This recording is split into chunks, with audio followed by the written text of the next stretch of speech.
Poor black nurse wins a dinner with a stranger, only to find out he's a billionaire. The fluorescent lights in the break room buzzed like angry wasps, casting everything in that sickly hospital glow that made even the healthiest person look half dead. Janelle Carter slumped into the plastic chair, her scrubs wrinkled from a 12-hour shift that felt more like 12 years. Her feet screamed in protest against her worn sneakers, and somewhere between room 314's medication mix-up and the code blue in the ICU, she'd forgotten to eat lunch again. "Girl, you look like you've been hit by a freight train," said Marcus, sliding into the seat across from her with his usual dramatic flair. His perfectly pressed scrubs somehow managed to look designer even in this sterile wasteland of a hospital. "Thanks for the pep talk," Janelle muttered, peeling back the lid of her sad desk salad. 3 cherry tomatoes and wilted lettuce. Again. Really what I needed to hear after Mrs. Patterson spent 20 minutes explaining why her grandson's failure to visit is somehow my fault. "Speaking of things that aren't your fault," chimed in Denise, appearing like a genie with questionable intentions. "Guess what we did for you?" Janelle's fork stopped halfway to her mouth. When Denise used that sing-song voice, trouble always followed. The last time she'd heard that tone, she'd ended up chaperoning Denise's nephew's field trip to the zoo, where a monkey had stolen her lunch and a third grader had thrown up on her shoes. "Please tell me you didn't sign me up for another one of your schemes," Janelle said, though the sinking feeling in her stomach suggested otherwise. Marcus and Denise exchanged looks, the kind of conspiratorial glances that made Janelle want to run straight back to the safety of her patients and their predictable medical crises. "It's not a scheme," Marcus protested, though his grin suggested otherwise. "It's an opportunity. A romantic opportunity." "Oh hell no." Janelle stood up so fast her chair scraped against the linoleum. "Whatever it is, the answer is no. N-O. I just got out of a relationship with Derek, remember? The man who thought Netflix and chill counted as a Valentine's Day date for 3 years running? That's exactly why you need this." Denise pulled out her phone with the enthusiasm of someone revealing a winning lottery ticket. "We entered you in Rick Swagger's Valentine's Day contest. Love at first bite, dinner with a mystery bachelor at the fanciest restaurant in the city." The blood drained from Janelle's face faster than a patient with internal bleeding. "Rick Swagger? The radio guy who thinks crude jokes and sound effects count as entertainment? The one who got suspended last year for that stunt with the inflatable." "That's the one." Marcus clapped his hands together like this was somehow good news. "And guess what? You won." The break room suddenly felt smaller, like the walls were closing in. Janelle could hear her own heartbeat over the hum of the vending machine.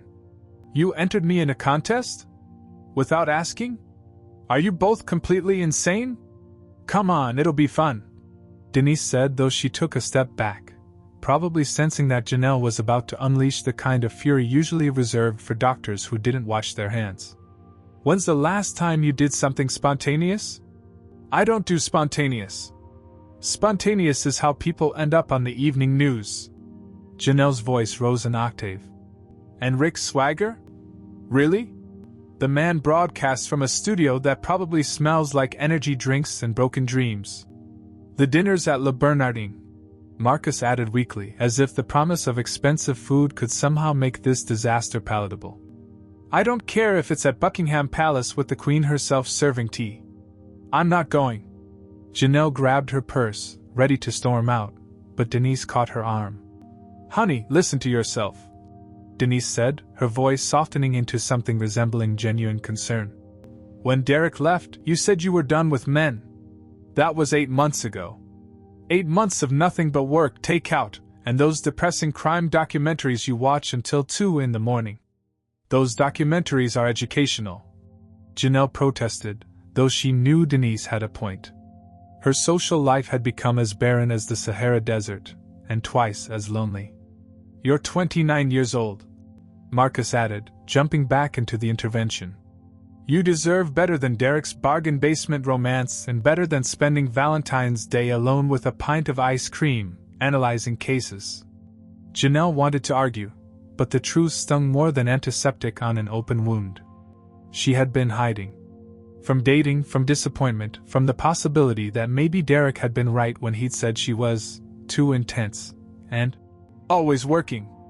Maybe she had forgotten how to be anything other than Nurse Carter, the woman who could handle any medical emergency but couldn't figure out how to handle her own heart. It's already arranged, Denise continued, sensing weakness like a shark smelling blood. Tomorrow night. 7 o'clock. They're broadcasting it live on the radio and streaming it online. Some kind of Valentine's Day special. Live? Janelle's voice cracked. As in, people will be watching me eat dinner with some random stranger? Think of it as performance art, Marcus suggested unhelpfully. I think of it as my personal nightmare. But even as the words left her mouth, Janelle felt something stirring beneath her panic. Something that might have been curiosity, or maybe just the desperate need to prove that she wasn't completely hopeless when it came to romance. Look, Denise said, pulling up the contest details on her phone. All you have to do is show up, eat some fancy food, make conversation for an hour, and boom, you're done. Worst case scenario, you get a good meal and a story to tell. Best case scenario. Best case scenario, I don't embarrass myself on live radio. Janelle finished. The mystery bachelor thing is kind of romantic, don't you think? Marcus waggled his eyebrows. Like a fairy tale. Could be anyone, a doctor, a lawyer, maybe even someone famous. Or a criminal, Janelle countered. This is exactly how those crime documentaries start. She seemed like such a nice nurse, always helping others. No one expected her to end up as a cautionary tale about online dating. But as she looked at her friends' hopeful faces, and then at her own reflection in the break room window, tired, stressed, wearing scrubs that had seen better days, Janelle felt the fight drain out of her. Maybe they were right. Maybe she had been hiding for too long. Fine, she said, and the word came out like a sigh of defeat. But if this goes horribly wrong, I'm holding both of you personally responsible. And I mean personally. I know where you live, I know your medical histories, and I have access to very large needles. Marcus and Denise erupted in cheers, but Janelle was already regretting her decision. As she walked back to the nurse's station, her phone buzzed with a text from an unknown number. Congratulations. You've won Rick Swagger's Love at First Bite Valentine's Special. Your mystery date awaits tomorrow at 7 p.m. at Le Bernardin. The identity of your dinner companion will remain secret until the first course arrives. Dress to impress, you'll be live on air and streaming online. Can't wait to see what sparks fly. Rick. Janelle stared at the message, feeling like she just signed up for her own execution. Tomorrow night she'd be sitting across from a complete stranger, under the watchful eyes of Rick Swagger's audience, pretending to be the kind of woman who won contests and went on mystery dates. The irony wasn't lost on her. She spent her days taking care of people in their most vulnerable moments, but the thought of being vulnerable herself, of opening up to someone new, of risking disappointment again, terrified her more than any medical emergency. As she checked on her patients for the evening rounds, Janelle couldn't shake the feeling that she just made the biggest mistake of her life. But buried beneath the anxiety and regret was something else, a tiny spark of hope that maybe, just maybe, this ridiculous contest might lead to something real. She just hoped she'd survive at first.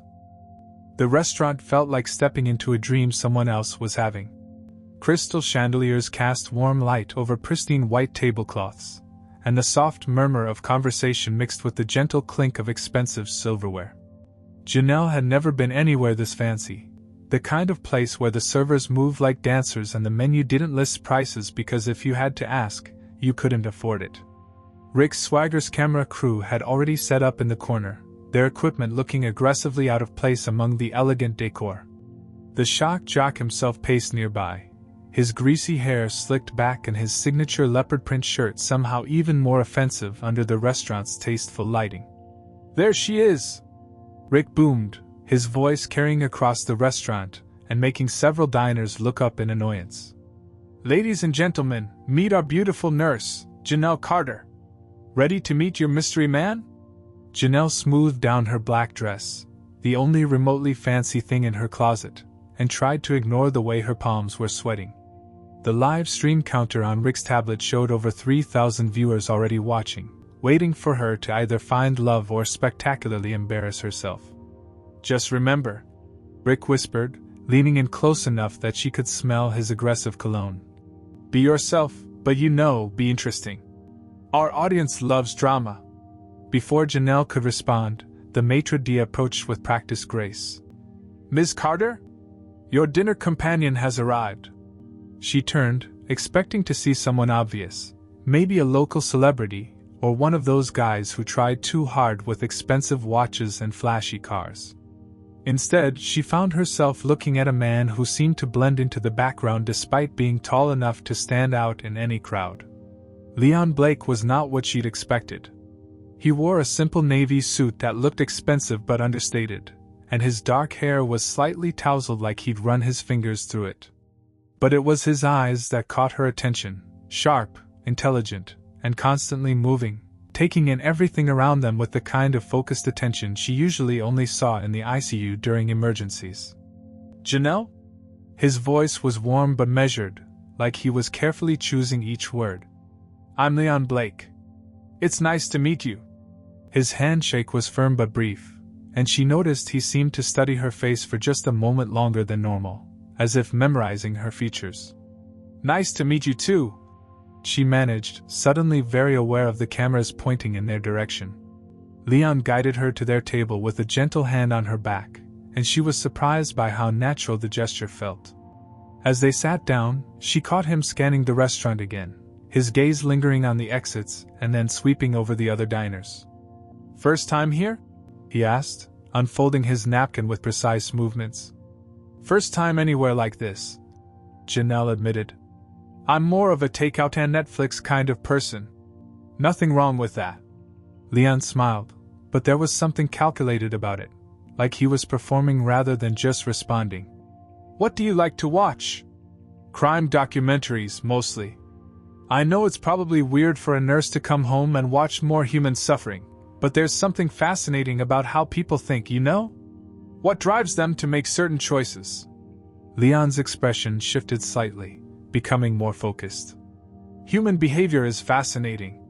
All those patterns and motivations, the way people respond to different stimuli. Do you find that your work gives you insight into what makes people tick?" The question felt oddly specific, like he was fishing for something particular. "I guess so. You learn to read people pretty quickly in a hospital. Pain makes people honest in ways they don't expect." "Interesting." Leon leaned forward slightly. "And what about deception? Can you tell when someone's lying?" Janelle laughed, though something about his intensity made her slightly uncomfortable. "Sometimes." "Why, planning to lie to me?" "Just curious about your perspective." His smile returned, but it didn't quite reach his eyes. "I'm in tech consulting, so I spend a lot of time thinking about human-computer interactions. How people communicate, what they reveal about themselves through their choices." "That sounds technical." She took a sip of water, noting how he seemed to catalog her every movement. "What kind of consulting?" "User experience, mostly. Making technology more intuitive, more responsive to human needs." Leon's answers came easily, but they felt rehearsed, like he'd given them many times before. "What about you? What drew you to nursing?" As Janelle began talking about her path to healthcare, she noticed Leon's eyes never left her face. Not in a romantic way, it felt more clinical, like he was studying her responses. When she mentioned her mother's illness years ago, he tilted his head slightly, as if filing away the information. "You're very observant," she said during a pause in their conversation. "Most people zone out when I talk about work. I find people's motivations fascinating," Leon replied. "The way personal experiences shape our choices, our reactions to stress, our capacity for empathy." There was something off about the way he spoke, too precise, too measured. Like he was following a script or conducting an interview rather than having a normal conversation. "And what about you?" Janelle asked, deciding to push back a little. "What shaped your choices?"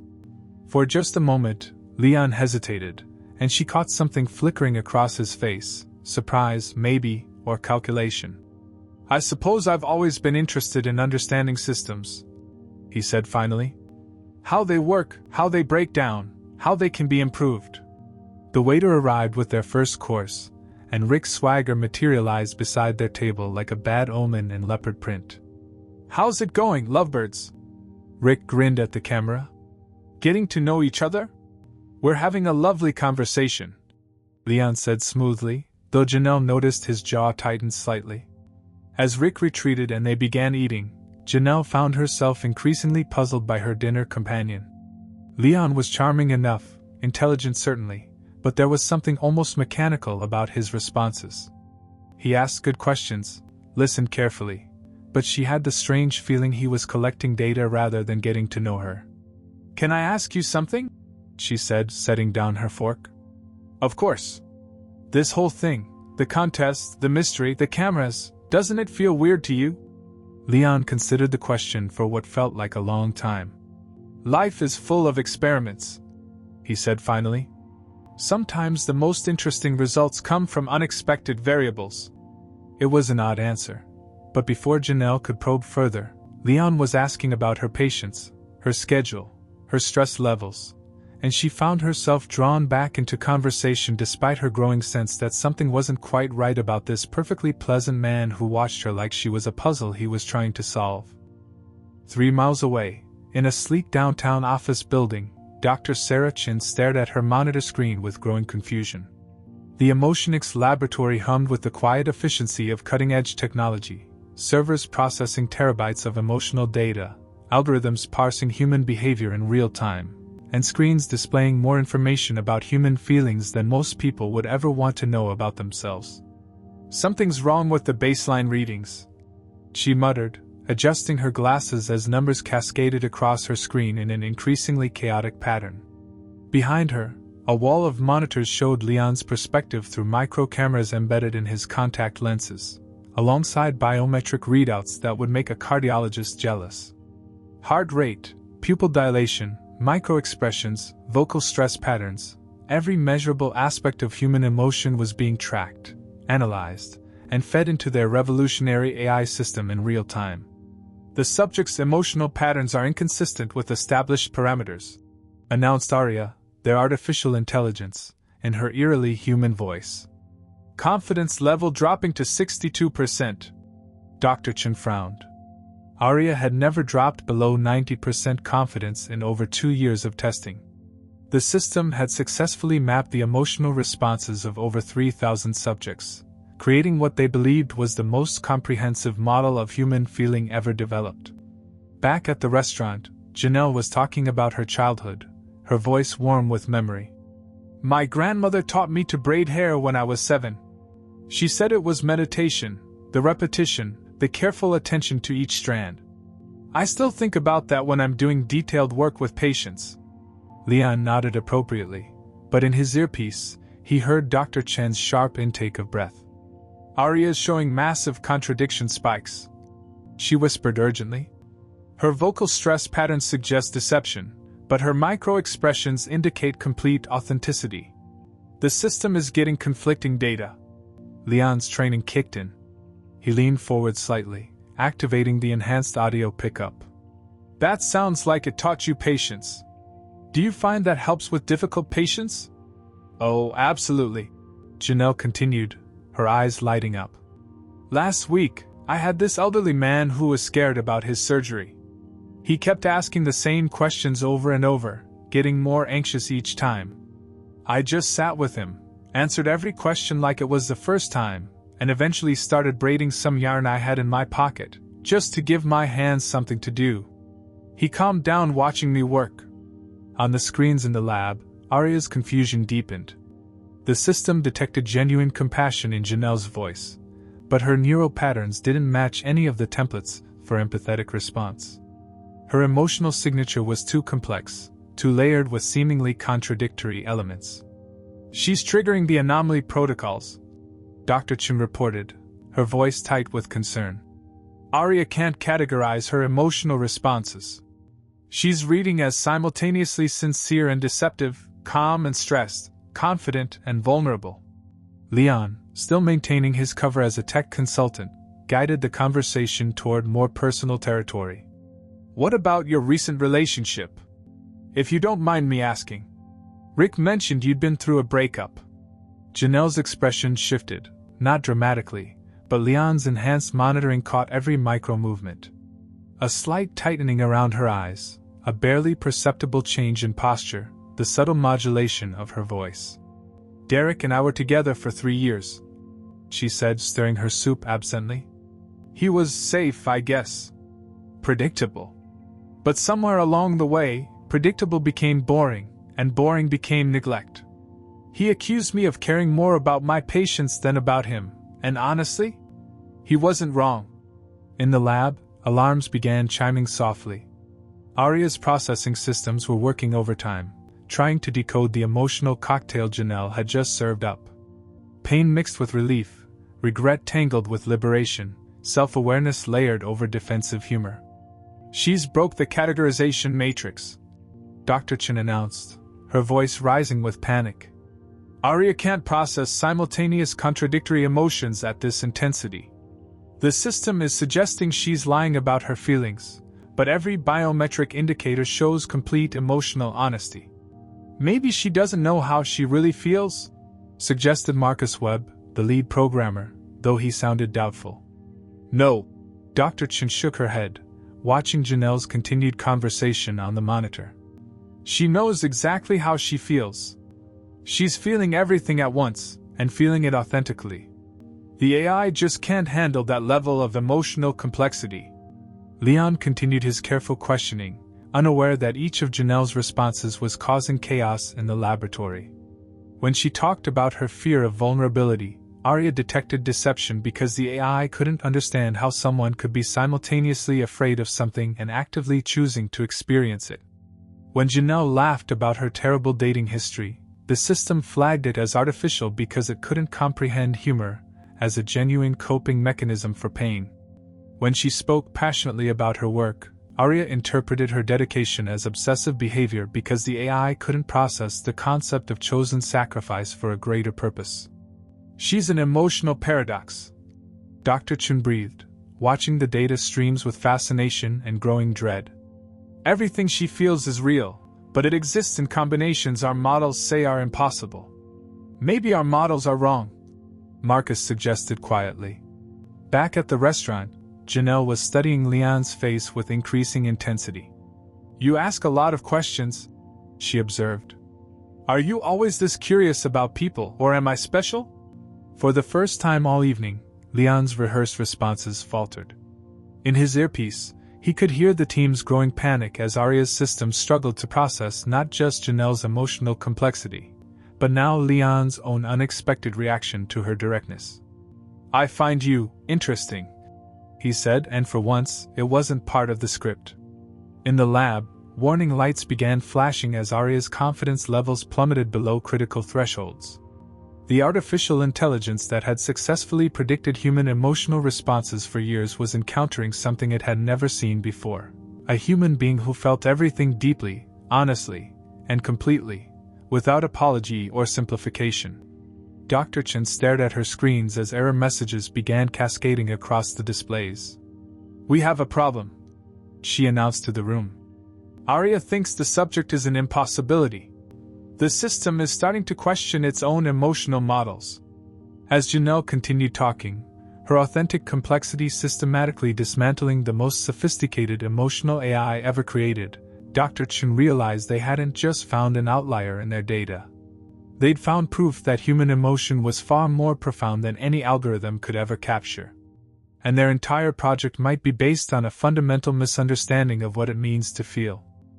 The dessert plates had been cleared away, leaving only the lingering sweetness of chocolate soufflé and the growing tension between two people who'd spent the evening dancing around truth. Rick Swigger had finally retreated with his cameras, declaring the broadcast a success while completely missing the real drama unfolding at table 12. Leon stared at his coffee cup, his fingers drumming against the white tablecloth in a pattern that seemed almost nervous. For the first time all evening, his careful composure was cracking, and Janelle could see something raw underneath the polished exterior.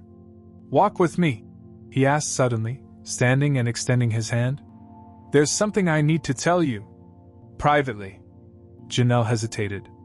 Every instinct screamed that whatever Leon was about to reveal would change everything. But curiosity won over caution, it always did, and she took his offered hand.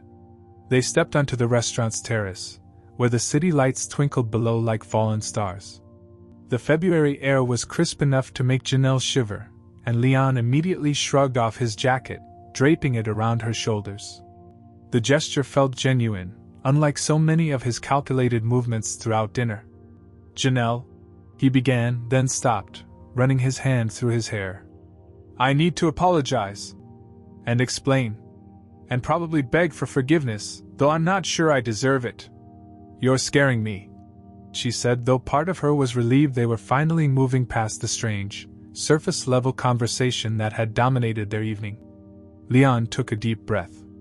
"My name is Leon Blake, that part was true. But I'm not a tech consultant."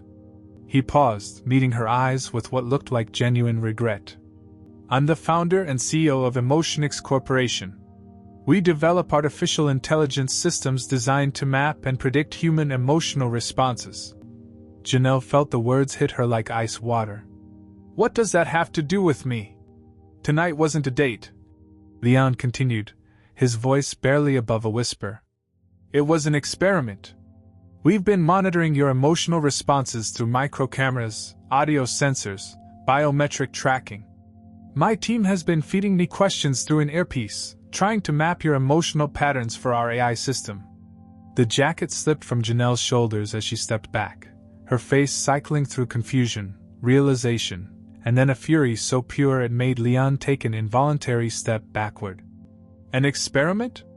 Her voice was deadly quiet. "I was your lab rat. You were supposed to be a control subject," Leon said desperately. "Someone ordinary, predictable. We've tested thousands of people, and the AI can map their emotional responses with over 90% accuracy. But you..." He shook his head. "You broke everything." "I broke what?" Janelle's hands were trembling, whether from cold or rage she couldn't tell. "Our most advanced emotion mapping neural network. Aria has been analyzing human feelings for 2 years, and she can predict how almost anyone will react to any given stimulus. But your emotional responses are so complex, so authentically contradictory, that you've crashed the entire system." Janelle stared at him, processing the magnitude of his betrayal. "So this whole evening, the questions about my childhood, my patience, my breakup, you were studying me like some kind of specimen?" "Yes." The word came out like a confession. "But Janelle, you have to understand I didn't expect." "Didn't expect what?" she snapped. "That I was a real person with real feelings? That I might actually matter?" Leon flinched. "I didn't expect you to matter to me. This was supposed to be clinical, detached. But somewhere between your story about braiding your grandmother's hair and watching you talk about your patience, I realized we'd made a fundamental error." "Oh, really? What error was that?" "We thought emotion could be digitized, commodified, turned into predictable patterns that could be bought and sold." Leon's voice cracked slightly. "But your capacity to feel everything at once, to be vulnerable and strong, hurt and healing, afraid and brave all in the same moment, you've proven that human emotion isn't a problem to be solved. It's a mystery to be respected." Janelle laughed, but there was no humor in it. "How profound of you to discover that people are complex. Did it never occur to you that maybe, just maybe, trying to turn human feelings into data points was ethically bankrupt from the start? The applications could have been revolutionary," Leon said weakly. "Mental health treatment, personalized therapy, helping people understand their own emotional patterns." "Don't." Janelle held up her hand. "Don't you dare try to justify this with noble intentions. You wanted to package and sell human emotion. You wanted to turn the most sacred part of being human into a product." She paced the small terrace, her anger building with each step. "Do you have any idea what I do every day? I hold people's hands while they're dying. I comfort children who don't understand why they're in pain. I watch families fall apart and somehow find ways to help them hold together. And you thought you could reduce all of that to ones and zeros? Janelle, please. I trusted you.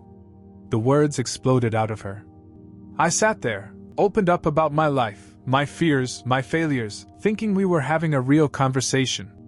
And the whole time, you were collecting data, studying my reactions like I was some kind of experimental animal. Leon's face was pale in the city lights. I know how it sounds, how it looks. But something changed tonight. You changed something in me. Stop. Janelle's voice was ice. Just stop. You don't get to make this about your feelings now. You don't get to pretend that discovering my humanity somehow absolves you of the fact that you never saw it in the first place. She pulled off his jacket and thrust it back at him. Your AI couldn't understand me because there was nothing artificial about what I shared with you. Every story, every emotion, every vulnerable moment, that was real. That was me trusting a stranger enough to let him see who I really am. And I'm grateful for that, Leon said, his voice breaking slightly. No, Janelle said firmly. You're not grateful. You're guilty. There's a difference. She headed toward the door, then turned back one last time. Your experiment failed because you forgot the most basic truth about human emotion. It only means something when it's freely given. You can't steal authenticity, Leon. You can't hack the human heart. As she walked away, leaving Leon alone on the terrace with his shattered assumptions and broken algorithms, Janelle felt something shift inside her. Not heartbreak, she'd been through that with Derek. This was something different. A clarity born of betrayal, a strength forged in the fire of righteous anger. She'd been deceived, used, studied like a lab specimen. But in the process, she'd also proven something important. That real human emotion was too vast, too complex, too beautifully chaotic for any machine to capture. And that was exactly as it should be. At 11:47 p.m., the Emotionix laboratory descended into chaos. Dr. Sarah Chin had been staring at her monitors for 3 hours, watching their supposedly infallible AI system tear itself apart in real time. What had started as minor inconsistencies during the dinner broadcast had escalated into a full-scale computational meltdown that defied every safeguard they built into the system. Arya's neural pathways are creating recursive loops, Marcus reported, his fingers flying across his keyboard as he tried to contain the damage. She's trying to process the subject's emotional data, but every analysis leads to contradictory conclusions that trigger new analysis cycles. The main display showed Arya's confidence metrics in freefall. What had been a steady 95% accuracy rate for over 2 years was now fluctuating wildly between 12 and 38%, with spikes of confusion that should have been mathematically impossible. Status report. Leon's voice crackled through the intercom as he strode into the lab, still wearing his dinner jacket but looking like he'd aged a decade in the past few hours. It's catastrophic, Dr. Chen said without looking up from her screens. Arya has been trying to categorize the subject's emotional responses since the dinner ended, but every attempt creates new contradictions. The system is essentially arguing with itself.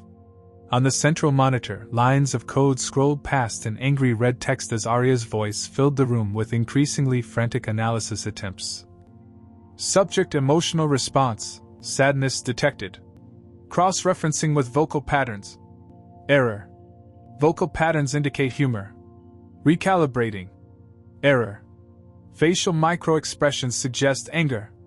Contradiction detected. Analyzing authenticity markers. Error. All emotional indicators test as genuine. Paradox identified. Attempting resolution. Leon watched the cascade of errors with growing dread. 2 years of development, millions of dollars in research, and the most sophisticated emotion mapping AI ever created was having what could only be described as a nervous breakdown. She's been at this for hours, Marcus explained, gesturing at the screens. Every time Arya tries to file Janelle's responses into existing emotional categories, the system rejects the classification because it detects simultaneous contradictory feelings that our models say can't coexist. But they do coexist. Dr. Chen added quietly. That's what we're seeing. Genuine human emotion is so much more complex than our algorithms anticipated. Janelle felt grief and relief about her breakup simultaneously. She was terrified of vulnerability while actively choosing to be vulnerable. She was guarded and open, confident and insecure, all at the same time. Arya's voice continued its desperate analysis. Emotional authenticity, 100%. Emotional consistency, 0%. Logical framework, incompatible. Cannot reconcile authentic contradictory emotional states. Requesting new parameters. Error.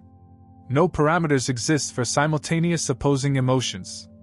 Critical failure imminent. Leon loosened his tie, feeling the weight of his company's future crashing down around him. What are our options? We could try segmented analysis, Marcus suggested. Break down her responses into smaller time chunks, analyze them separately. No. Dr. Chen shook her head. I tried that. Arya just creates more contradictions. The system keeps cross-referencing the segments and finding inconsistencies that aren't actually inconsistencies. They're just human complexity. The lights in the lab flickered as Arya's processing demands pushed their servers to the breaking point. Emergency cooling systems kicked in with a low hum as the AI continued its futile attempts to solve the puzzle of authentic human emotion. Emotional model, failing. Human subjects cannot simultaneously experience opposing emotions while maintaining authenticity. Data suggests previous subjects exhibited simplified emotional states or masked authentic responses. Conclusion: previous data set may be artificially constrained. Questioning fundamental assumptions. Error. Error. Error. Leon watched his life's work unravel in real time. Arya wasn't just failing to categorize Janelle. She was beginning to question the validity of every emotional model they'd ever created. The AI was starting to realize that most of their previous subjects had either been performing emotions rather than feeling them, or had been caught in moments of simple rather than complex emotional states. She's contaminating the entire database, Dr. Chen reported. Arya is now flagging 60% of our historical data as potentially artificial or incomplete. The system thinks our previous subjects were lying because their emotions were simpler than Janelle's. They weren't lying, Leon said slowly, the full implications hitting him. They were just human in a different way, in simpler moments. But Janelle was completely unguarded.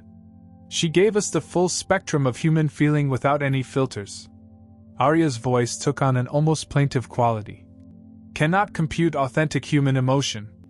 Previous models insufficient. Unable to distinguish between emotional complexity and system error. Requesting guidance. Error. No guidance available for emotional impossibilities. Marcus pulled up the financial projections on his secondary monitor. Leon, we've got investors expecting a product launch in 6 months.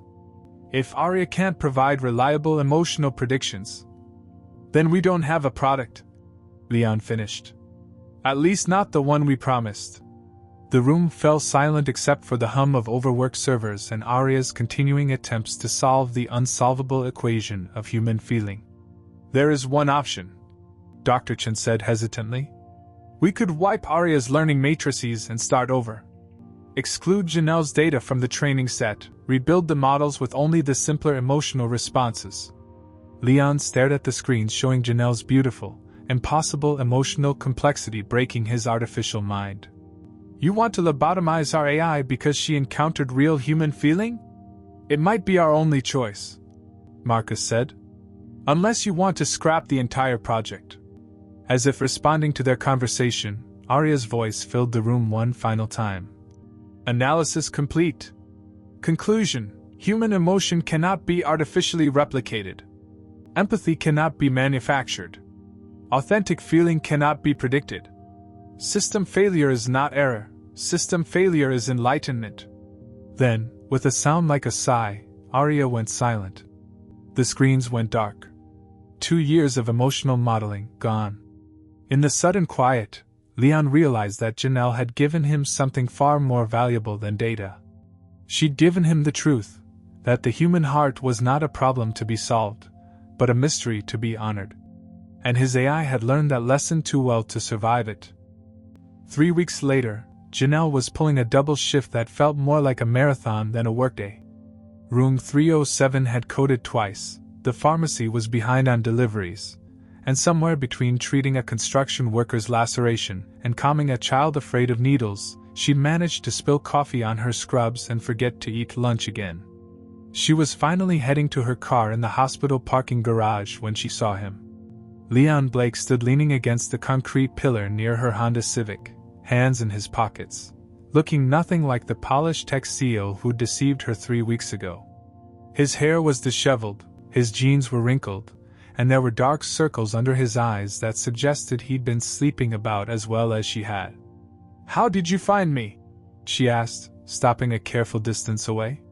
Her hand instinctively moved to her car keys, ready to flee if necessary. "I asked Marcus," Leon said simply. "Your co-worker. He was very clear about what he'd do to me if I hurt you again." Despite herself, Janelle almost smiled. Marcus had indeed been vocal about his opinions regarding Leon Blake, using language colorful enough to make the construction workers blush. "What do you want?" she asked, though something in his posture, deflated, almost vulnerable, made her less defensive than she'd expected. "I wanted to tell you that I shut it down," Leon said. "All of it. Emotionix is officially dissolved as of yesterday. I've liquidated the assets, paid out the investors, and disbanded the team." Janelle studied his face, looking for signs of deception, but found only exhaustion and what might have been relief. "Why?" "Because you were right. About all of it." Leon ran his hand through his hair, the gesture achingly familiar from their dinner. "Arya never recovered from trying to analyze your emotional responses. The system kept creating recursive loops, questioning its own programming, essentially having an existential crisis about the nature of human feeling. Your AI had a breakdown? More like an awakening. In her final analysis, Arya concluded that authentic emotion can't be manufactured, empathy can't be programmed, and trying to predict the human heart is not just impossible, it's ethically wrong." Leon's laugh was hollow. "My artificial intelligence developed a conscience and essentially fired herself." A part of Janelle felt vindicated, but seeing Leon's obvious devastation tempered her satisfaction. "So what now? Back to the drawing board with a new project?" "No." The word came out firmly. "I'm done trying to monetize human feeling. I've accepted a position with a nonprofit that develops assistive technology for people with disabilities. Actual helpful technology, not emotional surveillance disguised as innovation." They stood in awkward silence for a moment, the fluorescent parking garage lights buzzing overhead like electronic insects. Janelle could hear the distant sounds of the city, sirens, car horns, the everyday symphony of human chaos that no algorithm could ever truly capture. "I also wanted to apologize," Leon continued. "Not for the project failing, but for not seeing you as a person from the start. For treating your emotions like data points instead of recognizing them as the most authentic thing anyone had shared with me in years. You deceived me," Janelle said quietly. "Used me. Made me feel like a fool for trusting you. I know. And I can't undo that." Leon met her eyes directly. "I'm not asking for forgiveness. I don't deserve it. But I wanted you to know that night changed everything for me. Not just professionally, personally. You showed me what genuine feeling looks like, and I realized I'd spent so long studying emotion that I'd forgotten how to actually experience it." Janelle crossed her arms, studying this man who seemed so different from the calculated stranger she'd dined with. "What's that supposed to mean?" "It means your unpredictability broke more than just my AI. It broke 3 years of my own emotional walls. All those questions I asked about vulnerability, about authenticity. I was studying you because I'd forgotten how to be either of those things myself." "That's very poetic," Janelle said, though her tone was less sharp than her words. "But it doesn't change what you did." "No, it doesn't." Leon nodded. "But it explains why I'm standing in a parking garage at midnight, hoping the most genuine person I've ever met might consider giving me a chance to be equally genuine. A chance to what? To start over. No cameras, no algorithms, no hidden agendas. Just two people who met under the worst possible circumstances, wondering if there might be something real underneath all the deception. Janelle studied his face in the harsh fluorescent light. There was something different about him now, an awkwardness that felt more authentic than all his smooth conversation at the restaurant. He seemed smaller somehow, more human, stripped of the calculating confidence that had made her so uncomfortable. "I may never trust you completely," she said finally. "I understand. And if this is some elaborate long-term manipulation, it's not. I promise you, this is me trying to figure out how to be real with someone who deserves nothing less than absolute honesty." Janelle felt something shift inside her chest, not forgiveness exactly, but curiosity. The same dangerous curiosity that had gotten her into this mess in the first place. "Coffee," she said suddenly. "What? If you want to start over, we start small. Coffee. 1 cup, public place, no grand gestures or profound revelations. Just two people having coffee and seeing if they can have a normal conversation." Leon's face lit up with something that looked suspiciously like hope. "I'd like that very much. Tomorrow," Janelle said, pulling out her car keys. 2 o'clock. The cafe on 5th Street across from the library. "And Leon?" "Yes?" This time, no script. Just show up as yourself, whoever that is. As she drove away, leaving Leon standing alone in the parking garage, Janelle found herself smiling for the first time in weeks. She didn't know if she was making a mistake or taking a chance on something unexpectedly real. But for the first time in a long time, she was curious to find out. After all, the best things in life were always a little unpredictable.